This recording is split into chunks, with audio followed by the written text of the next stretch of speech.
Saludos.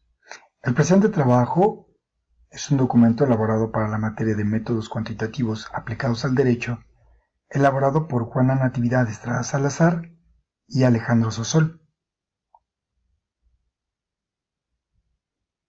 Trataremos el tema de qué es la lógica formal. Somos estudiantes del segundo semestre de la licenciatura en Derecho, Grupo A del segundo bloque, pertenecientes a la Universidad Autónoma del Estado de Morelos.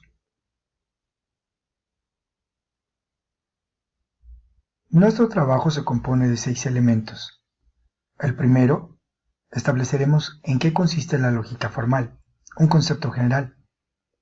Los antecedentes de la lógica formal. ¿De dónde obtiene la lógica formal su clasificación? Tercero, ¿qué elementos la componen? Cuarto, ¿cómo es que la lógica formal se expresa? ¿Qué es un hilo conductor dentro de la lógica formal? Los ejemplos y aplicaciones de la lógica formal, donde llevaremos a la realidad 6 oraciones que servirán para ejemplificar cómo es que funciona. Y por último, nuestras conclusiones. Iniciamos entonces diciendo qué es la lógica formal. La lógica formal es la parte de la lógica que a diferencia de la lógica informal, se dedica al estudio de la inferencia mediante la construcción de lenguajes formales, sistemas deductivos y semánticas del mismo tipo. Se acostumbra a definir a la lógica formal como aquella ciencia que estudia los razonamientos desde el punto de vista del análisis de tipo formal, es decir, desde el punto de vista de su validez o no validez. Esto quiere decir que se desentiende del contenido empírico de los razonamientos para solo considerar la forma. ¿Dónde tiene sus orígenes la lógica formal? El fundador de esta lógica fue Aristóteles, que se dedicó a codificar las formas de argumentación correcta, que es donde radica la naturaleza de esta ciencia. Esta disciplina se fue perfeccionando con la introducción de un potente formalismo matemático a lo largo de los siglos XIX y XX.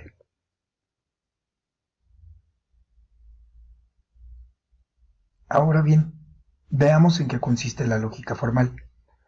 Como ya mencionamos anteriormente, es una ciencia intelectual y académica que estudia la semántica de las palabras, es decir, la manera en que se encadenan las palabras para formar ideas.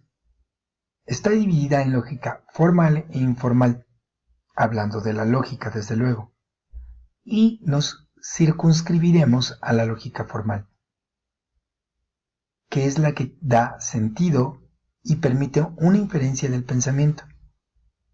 La lógica formal es un sistema que está construido por lengua e idea del mismo tipo. Estas ideas se definen como aquellas preposiciones comprobadas y veraces que no se contradicen unas con otras. En el lenguaje formal se esconde un hilo que constituye el sentido del contenido, conocido como inferencia o interpretación. Mediante la lógica formal se puede determinar si este hilo es verdadero o falso.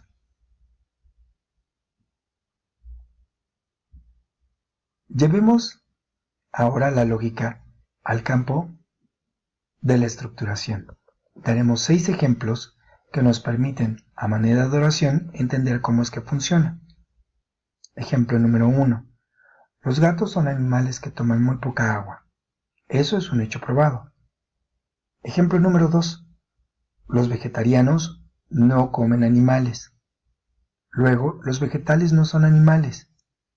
Por lo tanto, deducimos que los vegetarianos comen vegetales. Ejemplo número 3. Las cabras dan leche. Luego, la cabra es un mamífero. Por lo tanto, todos los mamíferos dan leche. Ejemplo 4. La lagartija es un reptil. Luego, todos los reptiles se arrastran. Por lo tanto, deducimos que la lagartija se arrastra. Ejemplo 5.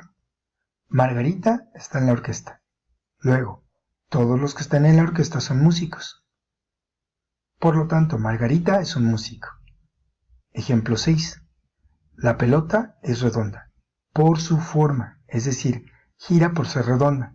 Por lo tanto, la pelota es redonda como la Tierra y gira por su forma. Si nos vamos al campo de la realidad, tendremos que la lógica debe de tener ciertas aplicaciones.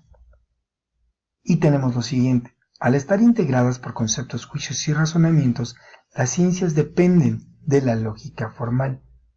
Estos elementos son parte del objeto del estudio de la lógica misma. Luego, le proporcionan a las ciencias la teoría para las demostraciones científicas. Y por último, la metodología utilizada en las ciencias es lógica aplicada, inferida de numerosos casos científicos. Nuestras conclusiones. El derecho y la lógica estudian conceptos, juicios y razonamientos desde un punto de vista formal. Por su parte, el derecho estudia conductas puras, consideradas como meras formas, expresadas en las normas. Y por último, tanto la lógica formal como el derecho se basan en premisas coherentes que se buscan no sean contradictorias. Por el tiempo brindado para ver esta presentación, les agradecemos. Nos despedimos de ustedes y esperamos les haya sido útil.